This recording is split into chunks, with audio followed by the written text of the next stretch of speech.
ত্রয়োদশ জাতীয় সংসদ নির্বাচনে শরিকদের 14টি আসন ছেড়ে দিয়েছে বিএনপি। এর মধ্যে 6টি আসনের প্রার্থীরা নিজ দল থেকে পদত্যাগ করে ধানের শীষ প্রতীককে নির্বাচন করছেন। অন্যরা আছেন তাদের দলীয় প্রতীকেই।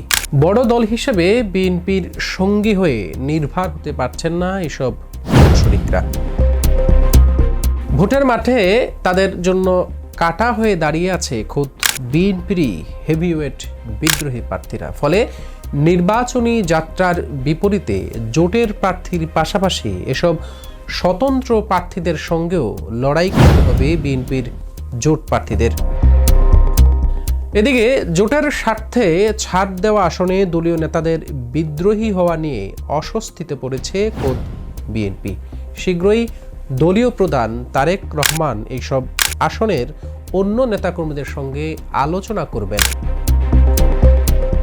শরিক দলগুলোর নেতারা বলছেন, বিদ্রোহী প্রার্থীদের নিয়ন্ত্রণে বিএনপি যদি দ্রুত ও কঠোর অবস্থান নিতে ব্যর্থ হয় তবে আসন সমঝোতার পুরো প্রক্রিয়াটি গুরুত্বহীন হয়ে পড়বে। এটি কেবল একটি নির্বাচনী কৌশলগত পরাজয় নয়, বরং এর ফলে শরিকদের সঙ্গে তার যেই সম্পর্ক গড়ে উঠেছিল সেখানেও বড় ধরনের ফাটল ধরতে পারে।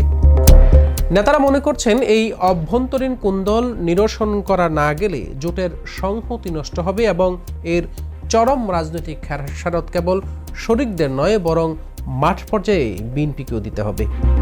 এদিকে নিজ দলের প্রতীকে নির্বাচন করলে সমর্থন না পাওয়ার শঙ্কায় বিএনপিতে যোগ দিয়ে ধানের শীষ নিয়েও সমস্যা কাটেনি অনেক প্রার্থীর। একাধিক আসনেই বিদ্রোহী প্রার্থীরা ধানের শীষের বিপক্ষেই মাঠে সক্রিয় রয়েছেন। নির্বাচনী বৈতরণী পার হতে নিজ দল ছেড়ে আনুষ্ঠানিকভাবে বিএনপিতে যোগ দেওয়া শাহাদাত সেলিম ও ববি হাজ্জাজ সহ অন্তত 6টি শরিক দলের শীর্ষ নেতারা দল পাল্টালেও বিদ্রোহী প্রার্থীদের চাপে অস্বস্তিতে রয়েছেন। নড়াইল 2 আসনে এনপিপি থেকে বিএনপিতে আসা ফরিদুজ্জামান ফরহাদকে ধানের শীষের চূড়ান্ত মনোনয়ন দেওয়া হলেও সেখানে গলার কাটা হয়ে দাঁড়িয়ে আছে জেলা বিএনপির সাধারণ সম্পাদক মনিরুল ইসলাম। দলীয় মনোনয়ন বঞ্চিত হয়ে তিনি স্বতন্ত্র প্রার্থী হিসেবে মাঠে রয়েছেন এবং তার প্রার্থিতাও বৈধ করেছেন নির্বাচন কমিশন। এ বিষয়ে ফরিদুজ্জামান ফরহাদ বলেন, বিএনপি হাইকমান্ড আমাকে আশ্বস্ত করেছেন বিদ্রোহী প্রার্থীকে নির্বাচনী লড়াই থেকে সরিয়ে নেওয়া হবে। এর পরও যদি তিনি সরে না দাঁড়ান তবে তাকে এবং তার অনুসারীদেরকে দল থেকে বহিষ্কারের হুঁশিয়ারি দেওয়া হয়েছে। বগুড়া 2 আসনে বড় চ্যালেঞ্জের মুখে পড়েছেন নাগরিক ঐক্যের সভাপতি মাহমুদুর রহমান মান্না। তার অভিযোগ, বিএনপির হাইকমান্ড তাকে ওই আসন থেকে নির্বাচনের সবুজ সংকেত দিলেও মনোনয়ন জমা দেওয়ার সময় জেলা বিএনপি নেতা ও এক আইনজীবী সরাসরি বাধা দেন। পরবর্তীতে তিনি জানতে পারেন যারা তাকে বাধা দিয়েছিলেন তাদেরকেই দলীয় মনোনয়ন দেওয়ার কথা ছিল। দলীয় সূত্র মতে আসনটি প্রাথমিকভাবে নাগরিক ঐক্যের জন্য ছেড়ে দেওয়ার কথা থাকলেও শেষ মুহূর্তে আইনি জটিলতার অজুহাত দেখিয়ে বিএনপি সেখানে নিজস্ব প্রার্থী দেয়। এই ঘটনায় চরম অসন্তুষ্ট হন মাহমুদুর রহমান মান্না। হাইকমান্ডের কাছে নিজের অভিযোগ এবং ক্ষোভও প্রকাশ করেছেন। ঝিনাইদহ 4 আসনে চাপের মুখে রয়েছেন গণ অধিকার পরিষদের সাবেক সাধারণ সম্পাদক বিএনপিতে যোগ দেওয়া রাশেদ খান।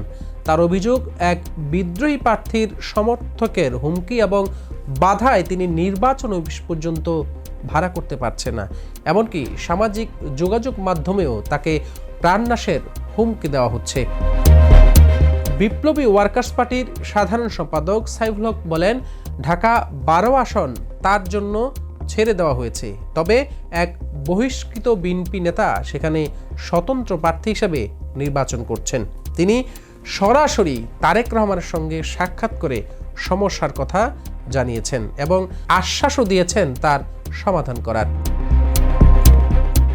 জমিয়তে উলামায়ে ইসলাম বাংলাদেশের সঙ্গে 4টি আসন ভাগ করলেও অভিযোগ রয়েছে সেই আসনগুলোতে বিএনপির নেতাকর্মীরা সহযোগিতা করছেন না। নীলফামারী 1 আসনের প্রার্থী জমিয়তের মহাসচিব মঞ্জুরুল ইসলাম আফেন্দি বলেন, জোটগতভাবে 4টি আসন পেলেও স্থানীয় বিএনপির কর্মীদের কাছ থেকে তারা কোনো ধরনের সহযোগিতা পাচ্ছে না। এমন পরিস্থিতিকে বিব্রতকর আখ্যা দিয়ে তিনি বলেন, এতে জোটের ঐক্য ঝুঁকির মধ্যে রয়েছে। ব্রাহ্মণবাড়িয়া 6 আসনে জুনায়েদ সাকি বিএনপির সমর্থনে প্রার্থী হলেও এক বহিষ্কৃত নেতা সেখানে মনোনয়নপত্র জমা দিয়েছিলেন, যা পরে বাতিল হয়। সাকি বলেন, দলের ঐক্য রক্ষায় সকলের উচিত কেন্দ্রীয় সিদ্ধান্ত অনুসরণ করা। এবারের নির্বাচনে সবচেয়ে আলোচিত আসন হলো পটুয়াখালী 3। এই আসনে বিএনপির পক্ষ থেকে গণ অধিকার পরিষদের সভাপতি নুরুল হক নূরের জন্য ছেড়ে দেওয়া হলেও শেষ পর্যন্ত সেখানে বিএনপির বিদ্রোহী প্রার্থী রয়েছেন সাবেক ছাত্রদল নেতা হাসান মামুন। এসব নিয়ে বিপাকে থাকা জোটের প্রার্থীরা তারেক রহমানের মাধ্যমে সমাধানের পথ খুঁজছেন। সার্বিক পরিস্থিতি নিয়ে বিএনপির চেয়ারম্যান তারেক রহমানের সঙ্গে সাক্ষাৎ করছেন জোট নেতারা। সাক্ষাৎ শেষে গণতন্ত্র মঞ্চের এক শীর্ষ নেতা জানান, বিএনপির চেয়ারম্যান শীঘ্রই দলের বিদ্রোহী প্রার্থীদের নিয়ে বসে বিষয়টি সমাধানের আশ্বাস দিয়েছেন। অন্যদিকে বিপ্লবী ওয়ার্কার্স পার্টির সাধারণ সম্পাদক সাইফুল হক মনে করেন, বিদ্রোহী প্রার্থীদের উপস্থিতি শরিকদের জন্য বিব্রতকর, তবে বিএনপির আন্তরিক প্রচেষ্টায় দ্রুত তা সমাধান হবে বলেও বিশ্বাস করেন তিনি। বিএনপির যুগ্ম মহাসচিব সৈয়দ এমরান সালে প্রিন্স কঠোর হুঁশিয়ারি দিয়ে জানিয়েছেন, দলীয় সিদ্ধান্ত অমান্য করে কেউ বিদ্রোহী প্রার্থী হলে তাকে আজীবনের জন্য দল থেকে বহিষ্কার হবে। শৃঙ্খলা ভঙ্গের দায়ে ইতোমধ্যে 9 জন বিদ্রোহী প্রার্থীকে দল থেকে বহিষ্কারের কথাও জানান তিনি।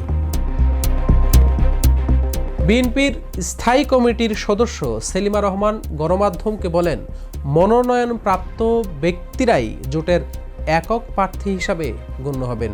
বিদ্রোহীদের বিষয়ে আমরা আলোচনা করছি, শেষ পর্যন্ত শরিকদের আসনে কোনো বিদ্রোহী প্রার্থী থাকবে না। দর্শক, আজকে পর্যন্তই। আল্লাহ হাফেজ।